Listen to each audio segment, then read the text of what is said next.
شہادت حسین رضی اللہ عنہ کا واقعہ بڑا دردناک واقعہ ہے۔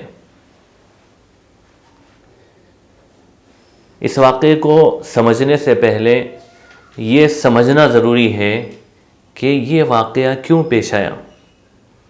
تو اس کو سمجھنے کے لیے آپ تھوڑا سا پیچھے چلیں۔ خلافت راشدہ کے اندر مسلمانوں کے امیر کا جو انتخاب ہوتا تھا اس کی نوعیت کیا تھی۔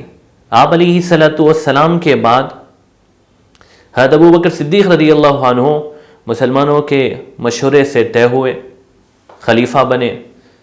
حضرت ابو بکر کے بعد حضرت ابو بکر رضی اللہ عنہ نے حضرت عمر رضی اللہ عنہ کو اپنی وصیت سے خلیفہ بنایا، لیکن حضرت عمر رضی اللہ عنہ آپ کے خاندان میں سے نہیں تھی، یہ بنو عدی میں سے ہیں حضرت عمر، حضرت ابو بکر بنو تیم میں سے۔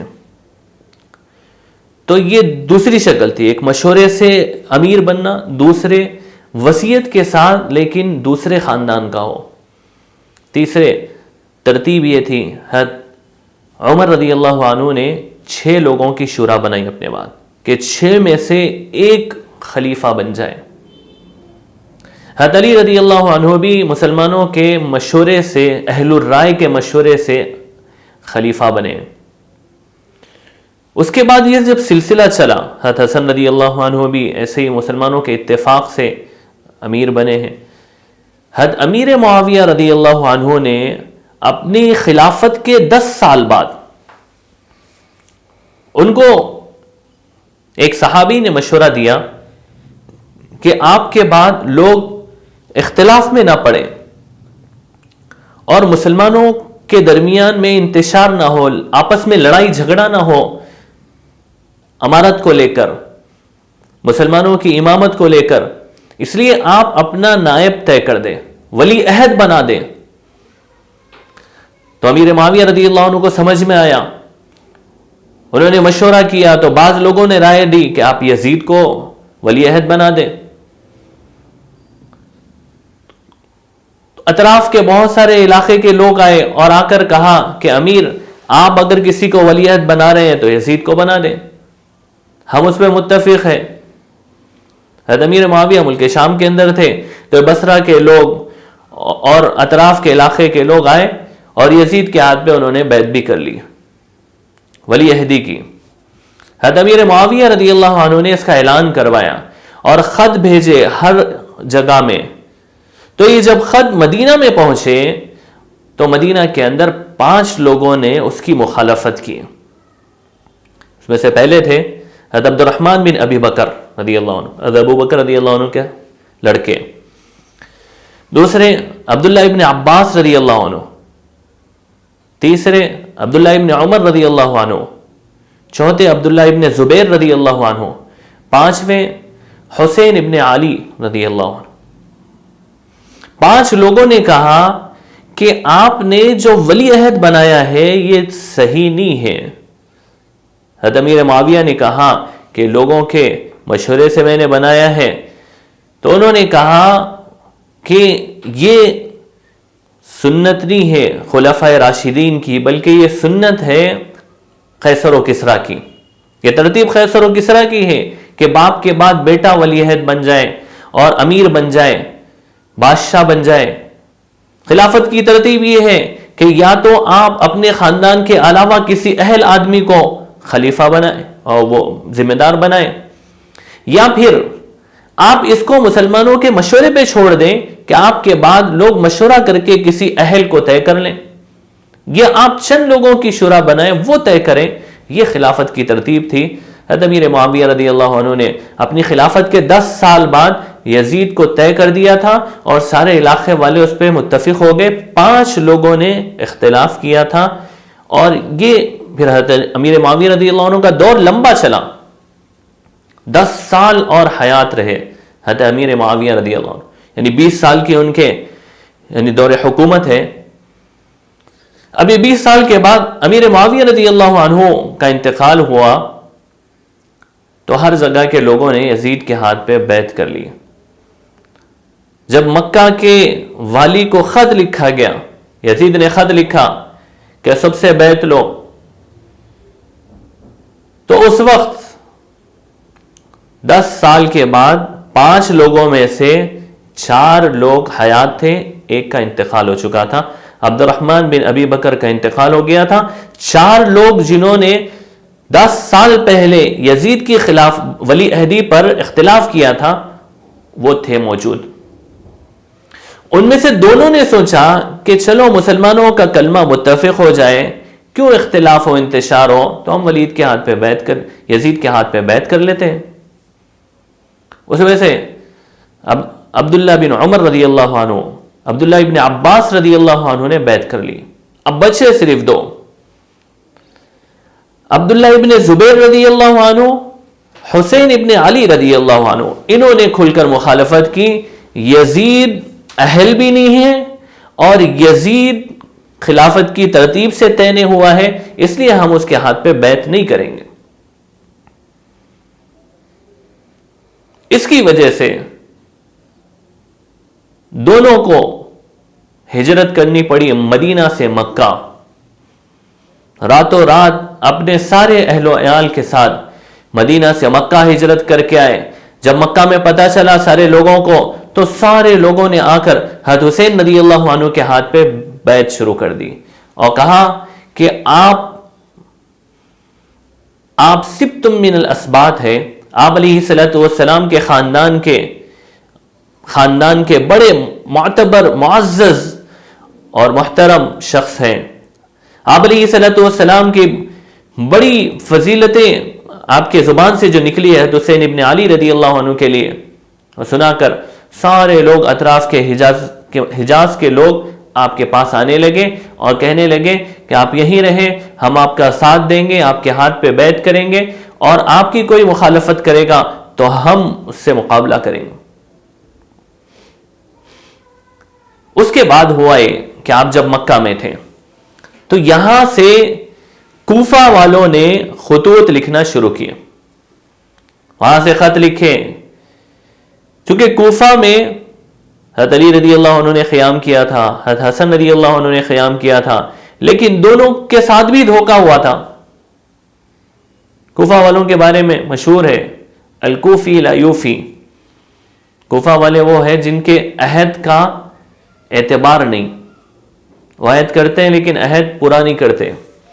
تو یہ خط لکھنا شروع کیے، ایک روایت کے مطابق 150 خط لکھے انہوں نے، آپ آ جائیں کوفہ کو، ہم آپ کا ساتھ دیں گے، آپ کی حفاظت کریں گے، ہمارا کوئی امیر نہیں ہے، آپ کو ہم امیر بنائیں گے۔ اور بعض روایتوں کے مطابق 12,000 خطوط آئے ہیں کہ آپ کوفہ آ جائیں، کوفہ آ جائیں آپ۔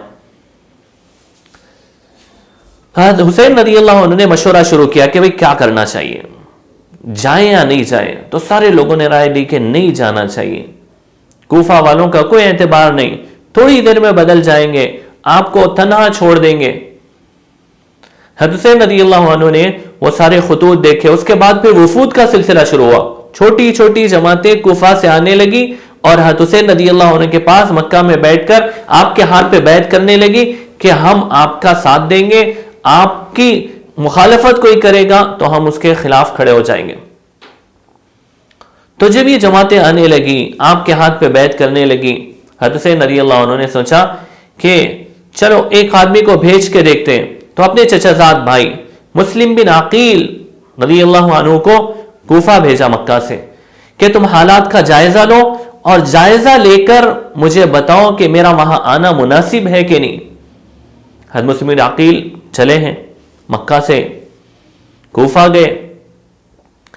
کوفہ جانے کے بعد جیسے یہ کوفہ کے قریب پہنچے تو سارا کوفہ استقبال میں آ گیا، ہزاروں لوگوں نے استقبال کیا اور ایک کے بعد ایک آتے بیعت کرتے تھے آپ کے ہاتھ پہ۔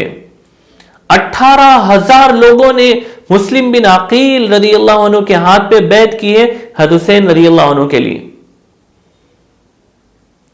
تو مسلم بن عقیل رضی اللہ عنہ نے خط لکھا حسین رضی اللہ عنہ کے نام کہ آپ کوفہ آ جائیں، یہاں 18,000 لوگوں نے آپ کے ہاتھ پہ بیعت کر لی ہے آپ کے لیے، اس لیے ماحول سازگار ہے، سارے لوگ آپ کے لیے موافق ہیں، آپ آ جائیں۔ یہ خط ملا حضرت حسین رضی اللہ عنہ نے تیاری شروع کر دی۔ عبداللہ ابن عباس رضی اللہ عنہ نے بہت سمجھایا، نہ جائیں آپ مت جائیں۔ حضرت حسین رضی اللہ عنہ نے ارادہ کر لیا تھا کہ مسلمانوں کو، اسلام کو ضرورت ہے اس وقت، اور امت کا ایک بہت بڑا طبقہ وہاں منتظر ہے میرا، تو میں جاؤں گا۔ حضرت عبداللہ بن عباس رضی اللہ عنہ نے فرمایا کہ اگر آپ جا رہے ہیں تو گھر والوں کو چھوڑ کر جائیے، اہل بیت کو چھوڑ کر جائیے، آپ تنہا جائیے۔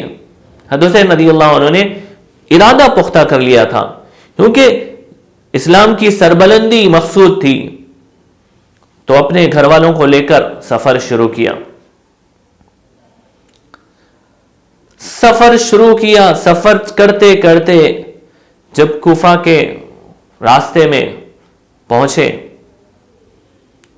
ثعلبیہ پر پہنچے، تو پتہ چلا کہ یہاں پر جو کوفہ کا جو والی تھا، حاکم تھا، نعمان بن بشیر رضی اللہ عنہ یزید کی طرف سے حاکم تھے۔ تو یزید کو معلوم ہوا کہ یہ مسلم بن عقیل کے سلسلے میں نرمی برت رہے ہیں، تو ان کو معزول کر کے ابن زیاد کا تقرر کیا۔ ابن زیاد بہت برا شخص تھا۔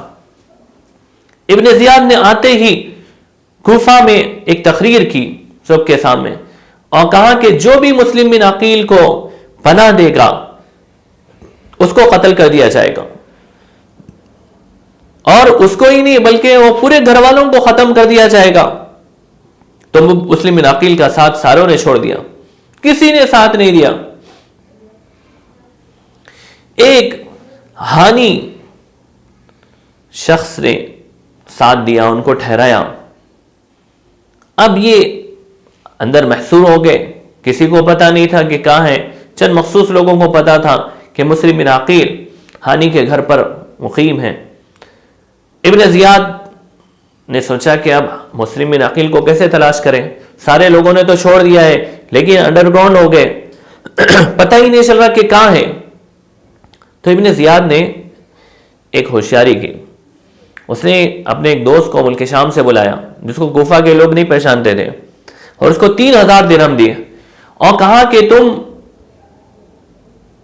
مسجد میں جاؤ اور کسی ایسے آدمی سے ملو جو مسلم بن عقیل کے پاس آتا جاتا ہو، مشہور ہو۔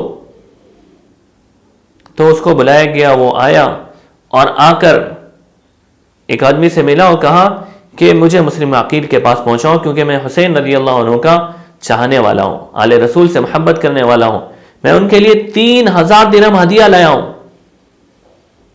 تو انہوں نے پہلے تو کہا کہ ٹھیک ہے، کئی دن تک انہوں نے ٹلایا کہ جانے کہ بھئی یہ صحیح ہے کہ نہیں ہے۔ اس کے بعد ایک مرتبہ پہنچا دیا، تو وہاں سے مسلم بن عقیل رضی اللہ عنہ کی ساری باتیں ابن زیاد تک پہنچنے لگی، کیونکہ جاسوس تھا۔ تو جیسے پتا چلا ابن زیاد کو، تو 70 لوگوں کو بھیجا، اس گھر کو گھیر کر مسلم بن عقیل رضی اللہ عنہ کو گرفتار کیا گیا اور ابن زیاد کے محل میں لا کر شہید کر دیا گیا۔ مسلم بن عقیل رضی اللہ عنہ نے شہید ہونے سے پہلے ایک صاحب سے کہا تھا کہ میری شہادت پر تو کوئی مسئلہ نہیں، لیکن میرے خط کی وجہ سے، میرے پیغام کی وجہ سے حسین رضی اللہ عنہ کوفہ آ رہے ہیں، ان کو روکو۔ تو انہوں نے خط لکھا، اپنے غلام کو دیا اور کہا کہ راستے میں حسین رضی اللہ عنہ کو بتا دینا۔ تو یہ جب حسین رضی اللہ عنہ ثعلبیہ پہ پہنچے تھے تو ایک خط ملا کہ مسلم بن عقیل رضی اللہ عنہ شہید کر دیے گئے ہیں اور کوفہ کے سارے احوال بدل چکے ہیں۔ وہ 12000 خطوط اور وہ 18000 لوگوں کی بیعت ساری ختم ہو گئی، اب کوفہ جانے کا کوئی فائدہ نہیں۔ حضرت حسین رضی اللہ عنہ نے وہاں بیٹھ کر مشورہ کیا کرنا کیا چاہیے۔ حضرت حسین رضی اللہ عنہ سمجھ گئے تھے کہ اب جانے کا کوئی فائدہ نہیں، لیکن جب مشورہ کیا تو بنو عقیل کھڑے ہو گئے اور کہا کہ جب تک ہم مسلم بن عقیل کا قصاص نہیں لیں گے، ان سے مقابلہ نہیں کریں گے، اس وقت تک ہم واپس نہیں لوٹیں گے۔ حضرت حسین رضی اللہ عنہ نے کہا کہ چلو ٹھیک ہے، پھر آگے بڑھتے۔ حضرت حسین رضی اللہ عنہ اپنے جماعت کے ساتھ اور اپنے اہل بیت کے ساتھ چلنے لگے۔ 72 لوگ، مرد 72، عورتیں، بچے، یہ سب کو ساتھ لے کر چلے ہیں۔ راستے میں بہت سارے قبیلوں والے بھی ملے۔ حضرت حسین رضی اللہ عنہ نے کہا کہ ہمارا سفر مشکل ہے، ہم کسی کی ذمہ داری نہیں لے سکتے، اس لیے تم ہمارے ساتھ چلنا چاہو تو چلو، ورنہ پھر اپنے اپنے قبیلے لوٹ جاؤ۔ تو سارے لوٹ گئے۔ حضرت حسین رضی اللہ عنہ جب چلے ہیں اور کوفہ کے قریب پہنچے تو وہاں پر حر بن یزید 1000 لوگوں کا لشکر لے کر آیا اور حسین رضی اللہ عنہ کا راستہ اس نے روک دیا۔ حضرت حسین رضی اللہ عنہ نے ظہر سے پہلے اس لشکر کو دیکھا تو ظہر کی نماز سے پہلے خطبہ دیا ایک، اور کہا کہ ہمارے یہاں آنے کا مقصد یہ ہے کہ کوفہ کے لوگوں نے ہمیں بلایا تھا، اس لیے ہم آئے، اگر اب کوفہ والوں کی رائے بدل گئی ہے تو ہم واپس چلے جائیں گے۔ کسی نے کوئی جواب نہیں دیا۔ حضرت حسین رضی اللہ عنہ نے مؤذن کو کہا کہ اذان دو، اذان ہوئی۔ اذان کے بعد حضرت حسین رضی اللہ عنہ نے حر بن یزید سے کہا کہ تم الگ جماعت کرو گے یا ہمارے ساتھ پڑھو گے؟ حر بن یزید نے کہا کہ نہیں، آپ امامت کریں، ہم آپ کے پیچھے نماز پڑھیں گے۔ تو وہ 1000 کا لشکر سارا کا سارا حضرت حسین رضی اللہ عنہ کے پیچھے انہوں نے ظہر کی نماز پڑھی۔ ظہر سے عصر تک وقت گزرا۔ عصر کے بعد دوسرا خطبہ دیا حضرت حسین رضی اللہ عنہ نے اور کہا کہ دیکھو، تم اہل بیت کی فضیلتوں کو جانو اور یہ سمجھو کہ ہم یہاں لڑنے کے لیے نہیں آئے، ہم تو لوگوں کے بلانے کی وجہ سے آئے تھے۔ کوئی جواب نہیں۔ عصر کی نماز ادا کی گئی۔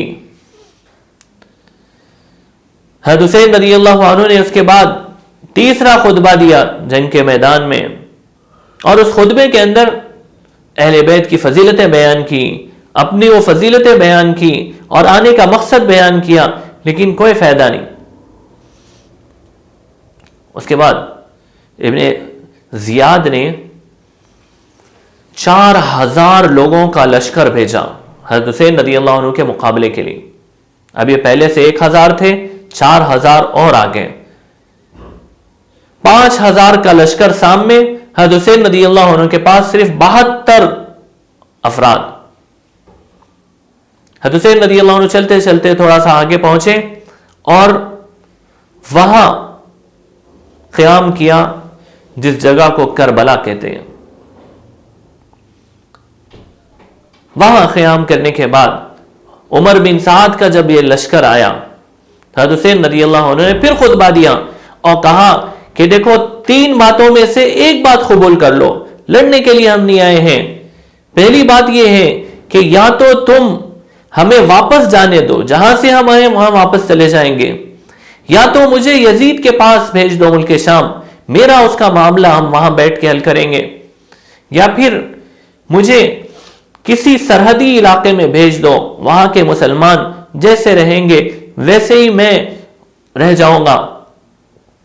حضرت عمر بن سعد کو یہ بات سمجھ میں آئی، اس نے خط لکھا ابن زیاد کے نام اور کہا کہ 3 باتیں، مسلمانوں کا کلمہ متفق ہو گیا ہے، آپ یہ 3 باتوں میں سے ایک قبول کر لیں۔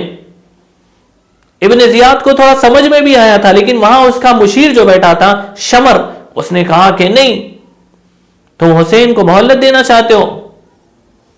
ابن زیاد نے پھر خط لکھا کہ عمر نہیں، میں نے تمہیں مصالحت کے لیے نہیں بھیجا ہے، جنگ کے لیے بھیجا ہے۔ اس بدبخت نے لکھا کہ حسین کو قتل کرو اور ان کے لاش پر گھوڑوں کو دوڑاؤ۔ شمر کو خط دے کر بھیجا۔ جنگ کے میدان میں وہ خط پہنچا تو یہ 5000 کے لشکر نے حضرت حسین رضی اللہ عنہ کے اصحاب کو گھیر لیا۔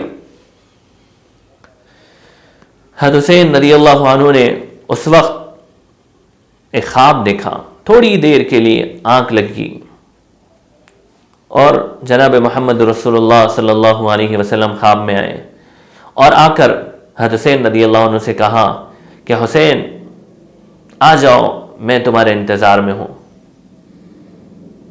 حضرت حسین رضی اللہ عنہ کی آنکھ کھلی تو خواب سنایا تو آپ کے گھر والوں کی چیخیں نکل گئی. اس کے بعد مقابلے کا میدان شروع ہوا. حضرت حسین رضی اللہ عنہ نے وہاں بھی تقریر کی, وہاں بھی سمجھایا کہ اہل بیت کو سمجھو, تم اہل بیت کی فضیلتوں سے غافل کیوں ہو گئے. لیکن وہ سامنے جو تھے وہ اس دور کے, اس امت کے وہ بدبخت لوگ تھے جن کی عقل چلی گئی تھی. انہوں نے حسین رضی اللہ عنہ کی بات نہیں سنی. مقابلہ شروع ہوا اور مقابلے میں یہ 72 لوگوں نے پہلے مقابلے میں وہ 5000 کے لشکر کو بکھیر دیا, جم کر مقابلہ کیا. حضرت حسین رضی اللہ عنہ کے ایک ایک ساتھی نے بہترین مقابلہ کیا ہے. جس طرف جاتے صفے کی صفیں دور ہو جاتی. شمر نے آواز دی کہ نہیں, تم کیا کر رہے ہو, اکٹھے مقابلہ کرو. اکٹھے مقابلہ ہوا, ایک ایک شہید ہوتے گئے, ایک ایک شہید ہوتے گئے. علی اکبر کا انتقال ہوا, شہادت ہوئی. حضرت حسین رضی اللہ عنہ نے اپنے ہاتھوں میں ان کو اٹھایا اور خیمے کے پاس لے آ کر رکھا اور کہا کہ لو انہیں سنبھالو, اپنے بیٹے کو. اس کے بعد ایک ایک کر کے سارے جب شہید ہو گئے, حضرت حسین رضی اللہ عنہ تنہا بچ گئے. 3 دن تک پانی روک دیا گیا تھا. تو یہ لشکر ایسا تھا 72 لوگ جن کو 3 دن تک پانی نہیں ملا, حالانکہ دریائے فرات قریب میں. 3 دن کے پیاسے بھوکے اور وہ مقابلہ کر رہے ہیں. 5000 کا لشکر ہے لیکن سامنے جمع مردی کے ساتھ مقابلہ. حضرت حسین رضی اللہ عنہ کے جسم پر 33 نیزوں کے زخم تھے, 34 تلواروں کے زخم تھے, کئی تیر جسم کے اندر لگ گئے, پھر بھی مقابلہ کر رہے ہیں.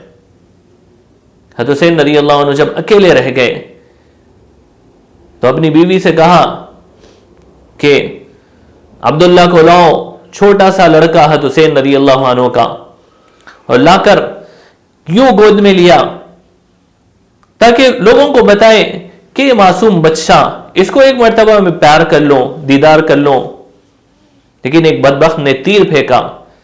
حضرت عبداللہ کے حلق میں وہ تیر لگا ہے اور جب خون نکلنے لگا حضرت حسین رضی اللہ عنہ نے ایسے ہاتھ میں وہ خون لیا اور آسمان کی طرف اٹھایا اور کہا کہ اللہ تو اس ظالموں سے بدلہ لے لے. آپ سوچ کے دیکھیں کیسے دردناک واقعہ ہے, پڑھنا چاہیے اس واقعے کو. حضرت حسین رضی اللہ عنہ نے حضرت عبداللہ کو خیمے کی طرف چھوڑا اور اس کے بعد پھر مقابلہ کیا. ایک بدبخت نے نیزہ یہاں مارا تو نیچے گرے. حضرت حسین رضی اللہ عنہ کے بارے میں شمر نے کہا کہ ان کا سر کاٹو. ایک بدبخت آگے بڑھا اور حسین رضی اللہ عنہ کا سر تن سے جدا کر دیا گیا اور ایک نیزے میں اس کو اٹھایا گیا. اور اس کے بعد حضرت حسین رضی اللہ عنہ نے اس وقت جو کہا تھا کہ کوفہ والو تم نے مجھے بلایا ہے, میرے پاس خطوط ہیں. حضرت حسین رضی اللہ عنہ کے پاس 2 تھیلے تھے خطوط کے, تو اس لیے خیموں کو آگ لگا دی گئی کہ وہ خط جس کے نام لکھے ہوئے ہیں وہ نام یزید کے سامنے نہ آ جائے, اس لیے خیموں کو آگ لگا دی گئی. جو اہل بیت تھے ان کو چھوڑ دیا گیا, مرد جتنے تھے ساروں کو شہید کر دیا گیا. صرف علی اصغر بچے ہیں جنہیں زین العابدین کہا جاتا ہے, بیمار تھے. شمر نے تلوار اٹھائی, ایک مسلمان نے روکا کہ یہ تو بیمار ہے. حضرت حسین رضی اللہ عنہ سمیت 72 لوگوں کو نیزوں پر, ان کے سروں کو نیزوں پر رکھا گیا اور کوفہ کی گلیوں میں پھرایا گیا. ابن زیاد کے پاس پہنچایا گیا. ابن زیاد نے دیکھا اور کہا کہ آج تک میں نے ایسا خوبصورت چہرہ نہیں دیکھا کہ مرنے کے بعد بھی مسکراتا چہرہ ہو. اس کے بعد اپنی چھڑی لی اور چھڑی لے کر آپ کے ہونٹوں پر ماری تو زید ابن ارقم رضی اللہ عنہ اس مجلس میں بیٹھے تھے، بوڑھے ہو گئے تھے، اور کہا کہ او بدبخت، اپنی چھڑی دور ہٹا، یہ وہ ہونٹ ہے جس کو نبی اکرم صلی اللہ علیہ وسلم چوما کرتے تھے۔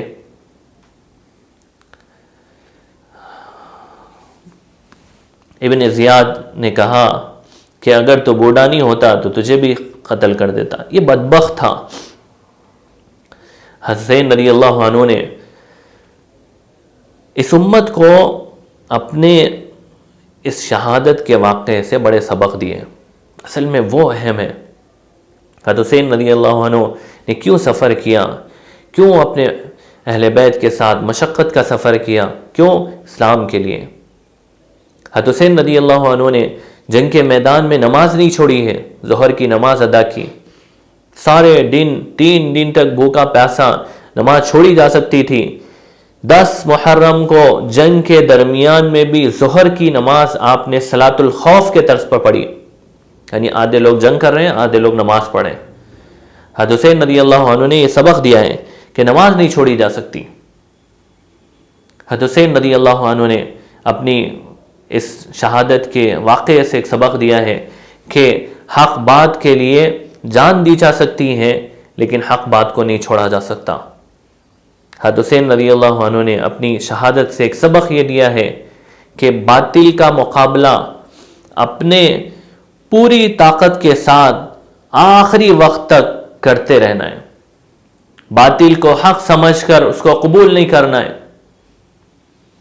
حضرت حسین رضی اللہ عنہ نے اپنے شہادت کے واقعے سے ایک سبق دیا ہے کہ چاہے اپنے خاندان کے سارے لوگ قربان ہو جائیں دین اسلام کے خاطر، وہ منظور ہے، لیکن دین اسلام نیچے ہو جائے منظور نہیں ہے۔ یہ سارے سبق حضرت حسین رضی اللہ عنہ کے شہادت کے واقعے سے ملتے ہیں۔ اللہ پاک ہمیں سمجھنے کی توفیق عطا فرمائے۔